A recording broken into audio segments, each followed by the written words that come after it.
total errors in the opening set combined. Diba? Sobrang baba nun. Yun na yung pinaka-minimal errors na makocommit ng dalawang teams. Pero itong San Sebastian, they have the lead 1-0. Let's see if JRU can fight back and tie the match. This is outside Out on the first attempt. First point of So San Sebastian gets the first point as Balahadia goes to the service line. Again, first year as the primary setter of Coach Roger Gorayev.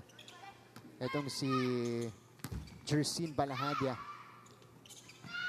Back set for Abraham. Wow. Cross court para kay Klein. Abraham down to the corner. Alam mo, napaka, kumbaga para hindi mo ine-expect. And yung timing ng atake at mga opportunity na binibigay sa kanya is napakaganda dahil minsan lang siya umatake pero halos lahat napapatay niya. Yeah. Ooh! Quick Wow. attack para kay Dimatawaran. Matawara. To take a point back for JRU. Si Dimatawaran, you know, not the tallest of middle blockers, John Vic, pero effective gumalaw sa harap. Aggressive niya. Alam mo, isa sa mga major need ng isang team for middle blockers is yung kumbaga aggressiveness and yung talagang drive na una-una ang unang trabaho ko dito sa loob ng court is mag-block. Then, second option ko na lang is yung atake. Puntos, ano? Yeah. And double challenge for Julia, of course. You know, she's facing a taller middle blocker, which I'm sure she's used to it already. Or she's used to already.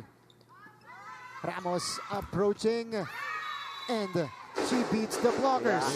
Ramos. Another point for Ramos and you know, ang ganda nung game nitong dalawang teams dahil lalamang isa, lalamang dalawa, babawi, 3-0 run. And ito yung talagang gusto nating mapanood dito sa NCAA. That's right.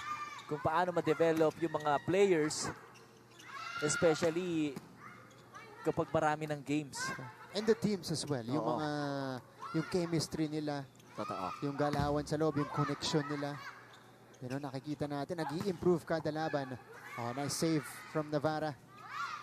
Underhand pass. Not gonna work that time for Ramos. Pero buhay pa rin. Balik sila kay Nina Ramos. Lazarte gets there. Gonzalez. Navarra barely getting to it. Abraham I puts it think down. there was a violation sa kumura ng JRU. Long rally. Si Navarra kasi backline. Yeah. Yeah. Backline siya eh. So, violation yon kapag ang setter kasi pag nasa back row ka, you're not allowed to jump Yeah. at itawid yung bola sa kabila. Kasi isa yung sa mga rules ng volleyball. So, tabla tayo. Yeah. Kaya napatayo si Coach Roger eh. Ooh, it's another error on JRU. Point for San Sebastian. So, 2 of San Sebastian's 4 points so far have come from JRU's unforced errors. Tignan mo ngayon. Kanina, 2-1. Naging 3-2. Ngayon, 4-3. Lamang ang San Sebastian. Off the block para kay Yonko. Si Yonko, medyo nonchalant, tahimik, silent hitter, pero, and also not the most powerful, but alam niya kung paano diskartehan yung blockers na bumabantay. Napaka simpleng maglaro. Yeah. Quick attack. And Ramos Sofia able to put it down. Labang pa rin ang isang puntos ang San Sebastian. And if she can do that consistently, talking about Ramos, of course, not just her, pero yung connection nilang dalawa nito ni Balahadia, pag medyo mas tumibay pa, malaking weapon niya para sa baste. Tama ka. And syempre, hindi naman nila magagawa pareho yun kung wala ring magandang pasa at walang magandang depensa. Galing sa teammates nila. Diyan nagsisimula lahat dito sa volleyball. As Tina Marasigan completes the combination play. Good decoy by KJ. And 4-6. And pansin ko madalas sa mga combination play ng San Sebastian ay si Marasigan yung talagang nagkakaroon ng opportunity na pumatay. Tara. Bihira si Gonzales. Yeah. Sa wings lang talaga si Juna May.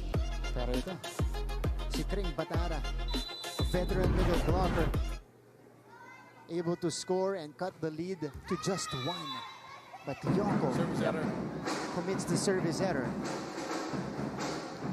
And this is, kung kanina na-preserve ng JRU yung mga errors nila, dito sa second set natin, medyo nakakarami na sila. Nagsisimula pa lang tayo. Oo.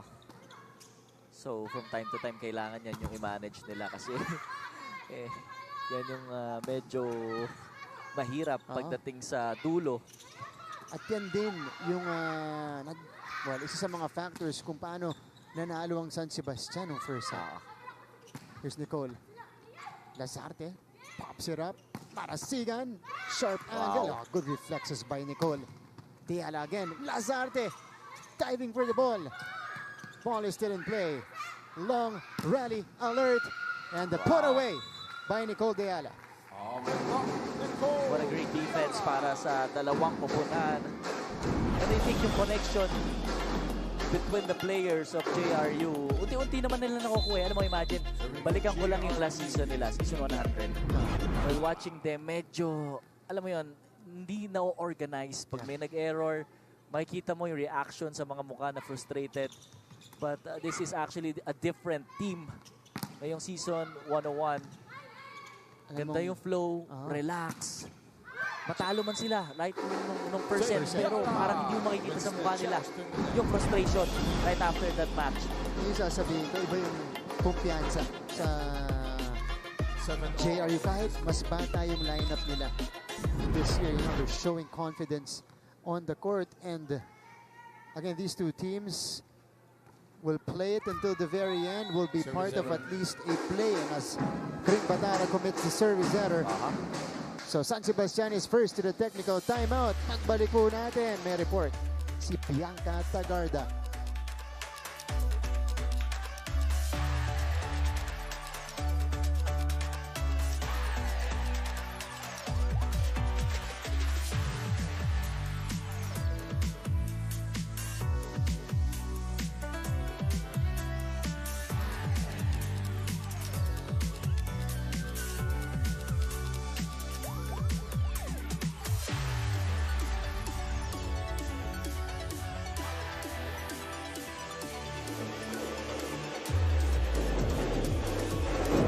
Mga kapuso, we're building greatness here at the San Andres Sports Complex for the NCAA Season 101 Women's Volleyball Tournament. For the sophomore setter na si JM Balahadja, malaki ang responsibility niya as a setter, knowing na wala na nga silang Kat Santos today at kailangan niya pang i-master ang connection niya with her other teammates as well.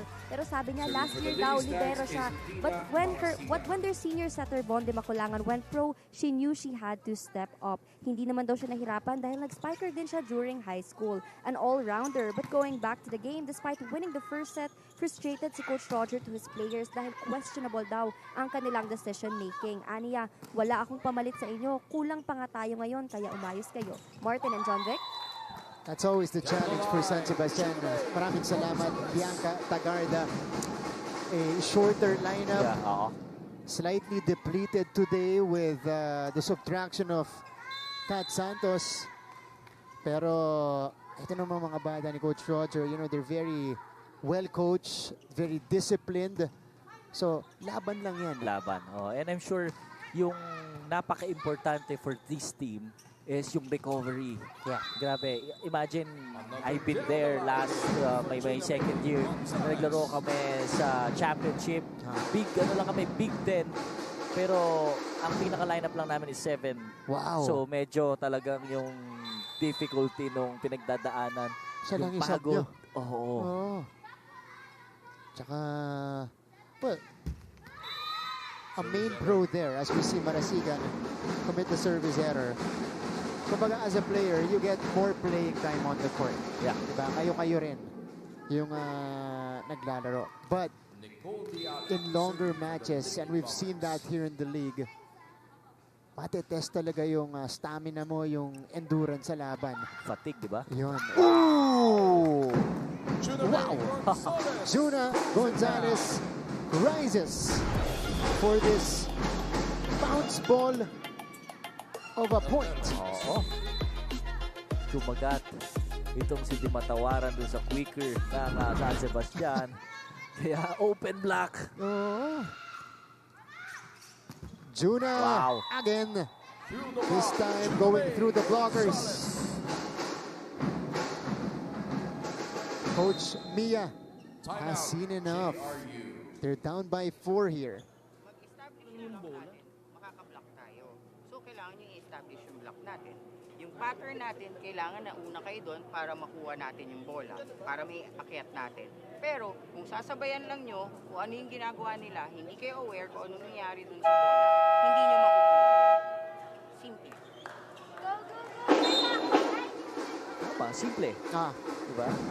Inside and outside the court, kailangan na nakikita mo at na-observe mo kung ano yung nangyayari. Kasi kapag dumating yung point na hindi mo na nakikita kung ano yung nangyayari or ginagawa ng kalaban mo, doon ka magkakaroon ng problema. Kasi hindi mo na naaaral eh. Diba? Sila nag-a-adjust sila based sa laro nyo. Now, kung yung adjustment nila ay hindi magtutugma sa adjustment na ginagawa nyo, eh hindi talaga mag-work yung mga plans. that's right.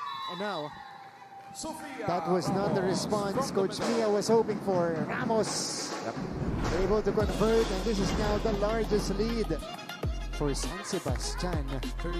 13 to 8. KJ to start, also a very good server here. Challenging Deala. Ramos, much needed for JRU. Ramos gets the point on that break. Simple lang eh, no, Martin? Napaka-simple lang ng volleyball. Diba? Yeah. Good receive, good set, Ayala Navarra. proper attack. Mm. Ang daling umiscore, kaso syempre hindi naman ganun talaga kadali na makakuha ng basta-basta puntos and San Sebastian. You just with need the to point play on the solid. play. Kaya magmula sa first ball hanggang doon sa mga pasa, and of course the setter's decision making. Yan yung mga ini-ensayo. tama. At paulit-ulit, you know, many repetitions in the practices. JRU looking a bit lost here in the second set, but Yonko makes something out of that. Yoko of a slip. Kasi hindi maganda yung pagkakaangat doon ng JRU. Eto si Deala na nga yung nag-set kay Yonko, but she was still able to score. 10 to 14. Balahada going to Ramos, who has been producing here in the second. Yonko mula naman sa kabila. Wow. She's been highly effective. Ito si Angelica Yonko. Back-to-back points para kay Yonko. And gaya ng first set, Martin, siya yung most unpredictable scorer para sa kupunan ng JRU. Not talked about much Oo. sa JRU dahil may Deala at Ramos na laging bumibida. But again, she is Wow. a silent operator. Si Ramos hindi po silent. Yeah. The back on the play. That's another point right there. So, from 5 points down, dalawa na lang hinahabol ng JRU. 3 straight points para sa JRU. And nakakagulat kasi si Coach Roger ay hindi pa tumatawag ng timeout Oo, dito to cut the momentum of JRU. So, he is trusting his players to figure things out on their own, but still unable to do it. Ito na. This is the timeout we were Timeout, talking San about. Sebastian. Pakinggan natin si Coach Roger. Pinagagagawa nyo. Usap kayo, tuloy-tuloy. Girls, yung bola, pag dinikit nyo sa net, mahihirapan. Isang kamay na naman. Ngayon, isang kamayan din doon. Kayo, block kayo ng block doon. Wala kayong mablock. Ano bang inaabangan nyo? Itinataas nyo lang yung kamay nyo, hindi naman kayo bumablock. Bumablock ba itinataas nyo, wala kayong masalat doon? Di hamak na mas maliit sa inyo yon. Ang lalaki nyo, wala kayong masalat. Diyos ko sa yun. Well, Martin, may mga different kinds of blockings kasi na tinuturo.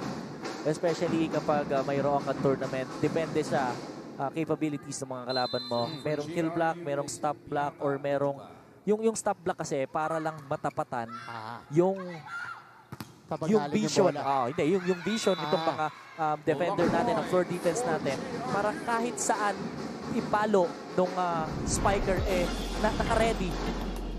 Naka-ready yung floor defense. While yung stop block naman kasi, yun yung gustong ipagawa ni Coach Roger na para sa kanyang koponan dahil kunin niya yung bola. Yun yung gusto niya. Teka. Meron kayang check ball doon sa the side ng JRU. Ito. Sabi ng JRU, wala daw. So, they'll use the challenge. By the way, 5 straight points for the Lady Bombers. Black touch ang Black touch. challenge nitong JRU. Naitabla na nila yung second set natin. We'll see. Kaya nag-challenge sila. Ayaw nilang maputol yung kanilang run dito. And they wanna take the lead. 4-0 run. Ngayon, kumukuha nila tong puntos na to. 5-0 run para sa JRU. Yeah. Wow.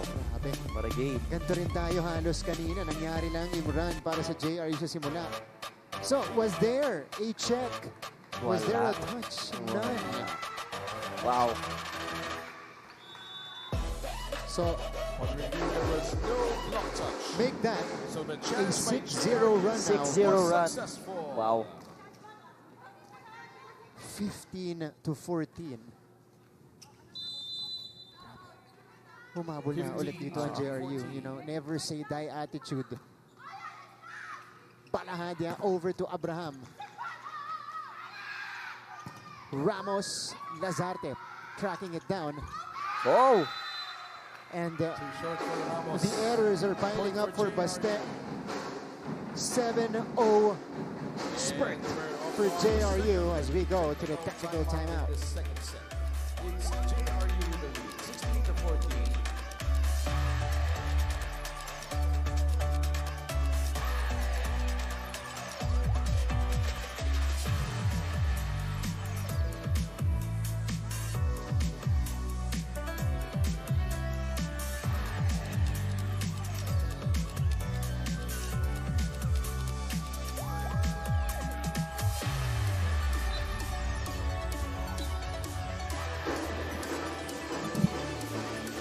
Welcome back to the coverage.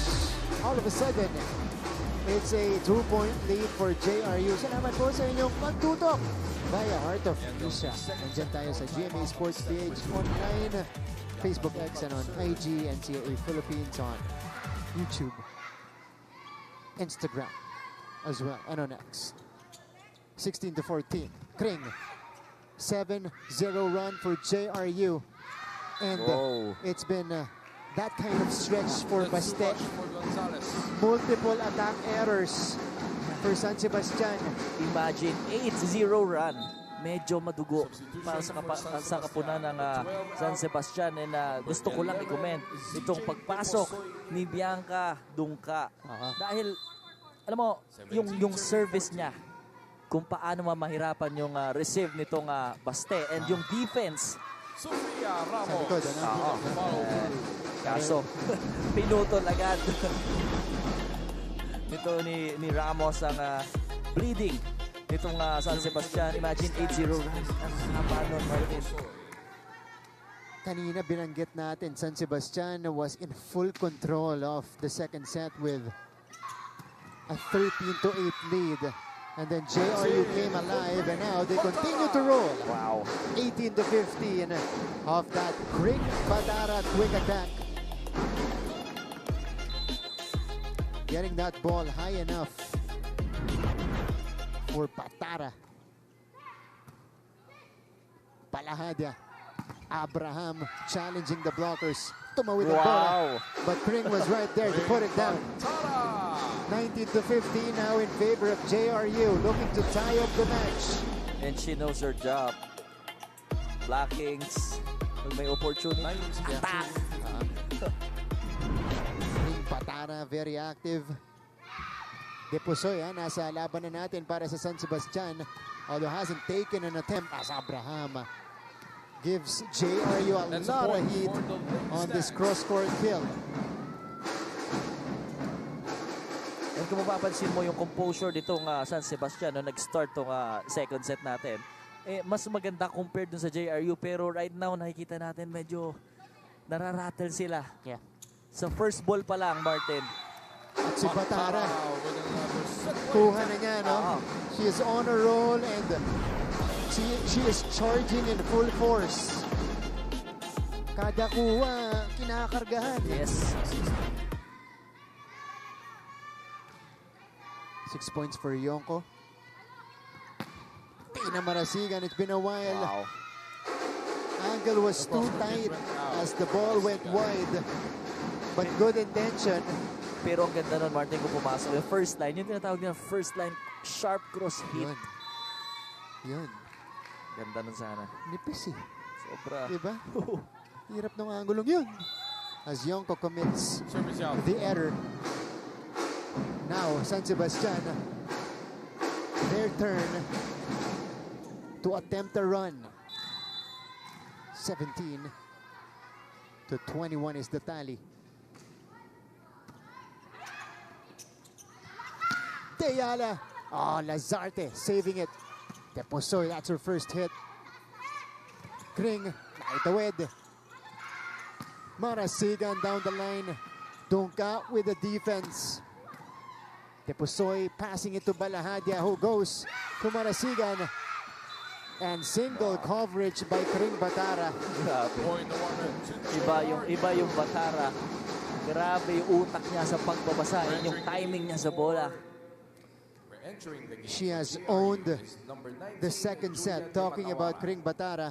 Hold on, there is a double sub. And another substitution for So babalik JRU, na si number 16 Dimatawaran. out. Number 7, Yuri Suamer. Babalik na rin si Navarra. Great job. Quality minutes off the bench ang ibinigay neto ni Bianca Dungka para sa Yeah.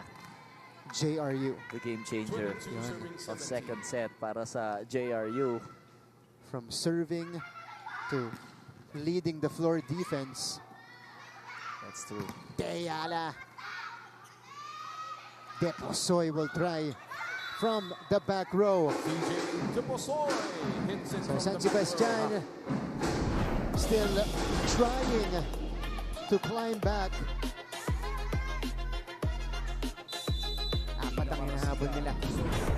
Ito naman ang challenge sa JRU. How will they close out? That bounced off the net. They go to the opposite side. Saved by Karabot. Here's Deyala. She approaches and just gives up the free ball. Oops! Deposoy. Yeah, crossing violation para kay Good fault on Deposoy. Deposoy. 23 to 18. JRU 2 points away from tying the match. And ang good thing about dito sa JRU, Martin, is yung composure nila. Alam mo lamang, di ba first set na nakuha ng San Sebastian, nag-start yung second set natin na Yeah. medyo slow start sila, lamang ng 6 na puntos. But sa mukha nila parang wala kang makikitang kahit anong pressure. Yun. Di naratel, ano? Hindi na rattle. Yeah.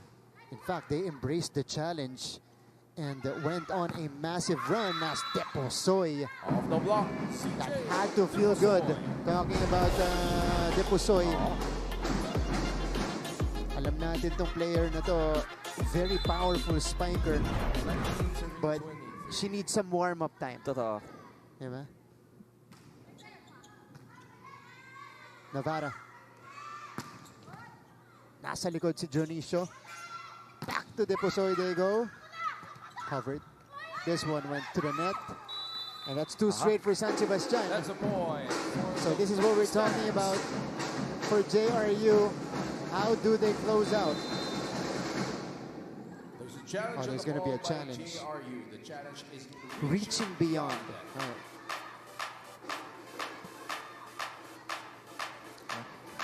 So maybe this challenge is of course to check if there was an infraction. Pero po pwede rin tactical, you know, parang timeout, naputulin yung momentum. Yeah. Usually ginagawa ng mga coaches yan. based naman doon sa mga nakita ng mga viewers, parang wala naman. Pero Malinaw, yung ano? intention ng mga coaches is not really doon sa challenge, Tawag yan. but for the momentum. Makat nila yung momentum nitong San Sebastian. 1923. Yeah. So, ano yung kailangan ng JRU kasi medyo nagsa-struggle sila dito makuha yung huling 2 puntos sa ating second set. So far, we've had 2 long sets. Totoo. Diba? Grabe yung palitan ng mga scores. Oo. Kasi hindi mabilis yung mga puntos natin. Ah, Hindi isang play tapos agad or isang exchange tapos agad. You know, usually multiple exchanges ang nakikita natin per point. yeah, haba ng rally. Kanina, first set, 30 minutes as we see the Lady Bombers here. Meron kayang tumawid. Ball was on the side. Yeah. Pero Woo! Wow! Napaganda ba? Para sa JRU. Yep. A successful challenge for Coach Mia. well, successful challenge for JRU, but ako to be honest, yung ganung bola medyo nasa part na kahit papaano medyo dumikit na naman sa gitna nung Net. court ng ng San Sebastian. The reason why pwede mo na siya Kunin. yeah, but well, Coach Roger with another counter challenge. Second straight in this match. And it's happening towards the end of the set. Si today's acting assistant coach, Kat Santos, ang nag-raise ng Reaching po. Beyond. Kasi correct me if I'm wrong, ang for me, ang reaching beyond the net is that yung bola hindi talaga tumawid. Like Correct. hindi, kahit konting part ng bola is hindi nagkaroon ng chance tumawid. Okay. Diba? But our referees, our officials will stick to the call. So Now set point for the JRU, Kumbaga parang yung crossing, di ba? Hanggat hindi tumatawid ang buong paa. tama. Crossing. Tama. So kahit kalahati lang, pwede pa. Hindi naman Pwede pa. tumawid. Yeah. So, So set point situation for JRU. Tepusoy. tapusin na kaya. Ito si Ramos. Middle attack from Sofia Ramos. Yeah. Touch net. Net fault on JRU. Yongko Point for San Sebastian. committed the touch net violation. So, meron pang 4 na puntos ang kailangan habulin itong San Sebastian sa ating second set. Maila pa no yung mga puntos para sa JRU sa stretch na to. Yeah. Pero this is Ang dami nangyayari. ang dami nangyayari. Pero ito yung kagandahan kapag may kaunti kang puhunan. You know, you have room to operate Totoo. and room to make up for your points. Julia And Timatawa a perfect execution from the middle. for JRU to end set number 2. Julia Ladies and Dimatawaran gentlemen, this ends our with a set set number 2 ender right here. with JRU winning Tabla tayo, 1 set 25-20. apiece between San Sebastian and JRU. Both teams have won 1 set apiece in this match.